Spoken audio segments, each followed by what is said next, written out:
கிராமத்துக் கதை மண்ணின் மணம். எபிசோட் 2 மறைந்த காரணம். மாளவி அந்த இரவு தாத்தா வீட்டின் முன்புறத்தில் அமர்ந்து கொண்டிருந்தாள்.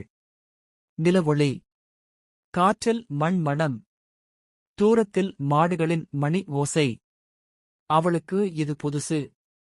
ஆனால் அமைதியாயிருந்தது. அப்போது தாத்தா மெதுவாக கேட்டார், மாளவி, இவ்வளவு நாளைக்குப் பிறகு ஏன் இங்க வரணும்னு தோணிச்சு? அந்தக் கேள்வி கேட்டவுடன் அவள் முகம் மாறியது. தாத்தா, நான் சும்மா வரவில்லை. நான் ஓடி வந்துட்டேன். தாத்தா அதிர்ச்சியடைந்தார். என்ன ஆயிற்று மாளவி? மாளவி கண்களில் கண்ணீர். என் அப்பா எனக்குப் பிடிக்காத கல்யாணம் பண்ண சொல்லிட்டாங்க. அந்த வாழ்க்கை எனக்கு வேண்டாம். அதனாலதான் இங்க வந்துட்டேன்.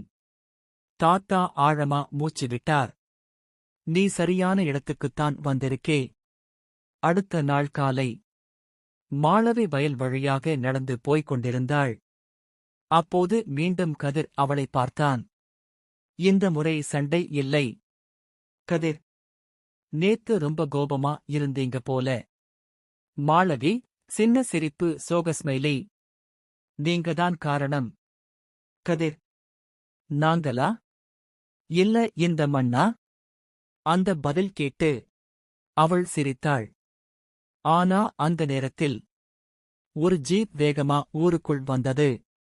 அதில் இருந்தவர்கள் நகரத்து ஆட்கள். மாளவி எங்க இருக்கா என்று கேட்டார்கள். மாளவி அதைக் கேட்டவுடன் பயந்து போனாள். அவளை தேடி வந்தவர்கள் யார்? அவள் அப்பாவா? இல்லை, வேறு யாரா? கதிர் அதை கவனிச்சான். என்ன ஆயிற்று என்று அவன் கேட்டான். மாளவி பதறிய குரலில், என்னை இங்கிருந்து காப்பாத்துவீங்களா?